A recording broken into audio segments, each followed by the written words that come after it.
Buonasera a tutti. Malgré la présence de ce splendide hôtel du XVIIe siècle derrière moi, ce n'est pas une grand-messe que nous sommes venus célébrer cette semaine ici en Italie. Ou alors si c'est une grand-messe, c'est pour rendre hommage au pape des surréalistes italiens. Car c'est lui que nous sommes venus rencontrer ici au Centro San Benin d'Aoste, même si à l'instar des Goscinny ou des Wolinski en France, eh bien cela fait plus de 20 ans maintenant que ce pape a rejoint son paradis à lui, son monde fait de traits et d'humour, il mondo di Jacoviti. C'est sur le chemin d'un quasi-pèlerinage que nous avons trouvé Dino et Benny, deux fumettisti, deux dessinateurs de talent. Plus d'un demi-siècle de strips et de vignettes satiriques à eux deux, mais un seul maître à venir adorer aujourd'hui. Moi, j'ai eu la chance de réussir à faire le même métier que lui, mais certainement pas au même niveau. Parce que Jacoviti, c'était vraiment un monstre sacré, la clé de voûte de toute la bande dessinée italienne. Alors venir ici voir ses œuvres de mes yeux, c'est forcément enrichissant. C'est l'occasion de constater une fois de plus à quel point il était génial. Alors ici, c'est une sorte de lieu saint pour moi. Ti piacciono I fiori? Oh, grazie. D'ordinaire, lorsque l'on parle d'un Italien prénommé Benito, on ne pense pas forcément à celui-là, surtout quand il est né un an après la marche sur Rome.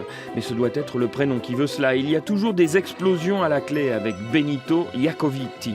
Des explosions de rire, de couleurs et surtout d'humour. Un humour dévorant et dévoreur d'espace, caché dans les moindres recoins de ce qu'il appelle ses panoramiche, ses dessins sur écran panoramique en humour color.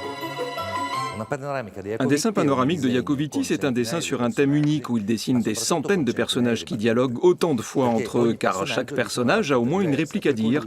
Malgré l'ampleur du travail, il les réalisait sans les dessiner d'abord au crayon à papier. Il partait de l'angle en bas à droite, directement au feutre, ce qui veut dire qu'il avait déjà tout dans la tête avant de commencer. Et pour faire ça, il faut être un génie du dessin incroyable. Tu ne peux pas regarder une œuvre de Jacoviti d'un œil passif, parce qu'il ne faut pas manquer une seule miette de ses dessins. Un saucisson, un doigt, une main qui sort de nulle part. C'est ça Jacoviti, cette surprise qui te saisit à chaque fois que tu revois un dessin et tu remarques une chose que tu n'avais pas vue avant.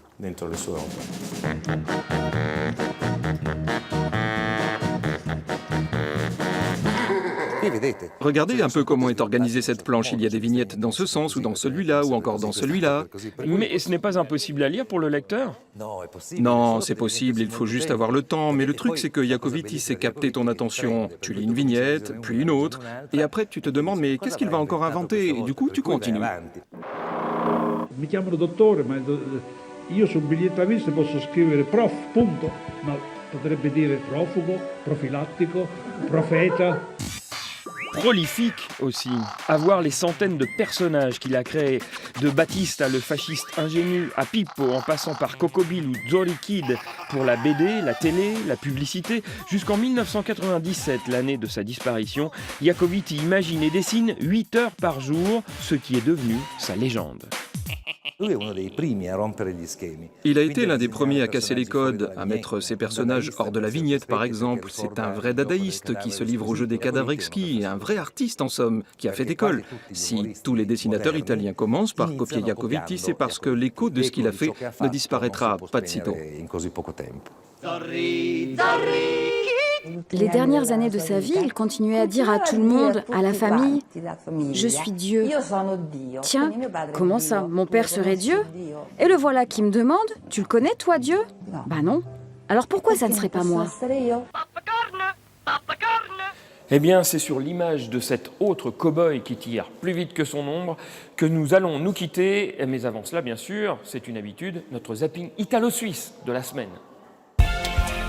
Du jamais vu en Suisse, pays du vote souverain, une votation populaire vient d'être annulée par le tribunal fédéral. La votation remonte à 2016. Le Parti chrétien-démocrate avait alors perdu de quelques voix une consultation contre la pénalisation du mariage, à savoir une inégalité devant l'impôt en faveur des couples concubins et au détriment des couples mariés. Une situation vécue par seulement 800 000 Suisses, avait estimé le gouvernement dans les documents de vote. Or, on s'est aperçu que les couples mariés pénalisés étaient en fait près d'1 400 000, d'où l'annulation de la votation. Sei Allez, t'es en tête. Un peu d'humour ne tue pas au volant. Ce cycliste filmé sur la bande d'arrêt d'urgence de l'autoroute Turin-Savone par des automobilistes avait pourtant mis de son côté toutes les chances pour finir sa balade sous les roues d'une voiture. Il n'est d'ailleurs pas allé bien loin. Arrêté par la police au péage, il a écopé d'une forte amende. 3 roues, c'est plus sûr pour les papis et mamies neuchâtelois.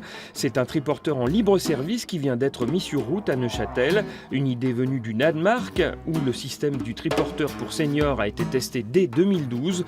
Beaucoup plus qu'un simple moyen de transport, c'est un pont relationnel entre générations. Le service pédalage étant assuré par une vingtaine de bénévoles.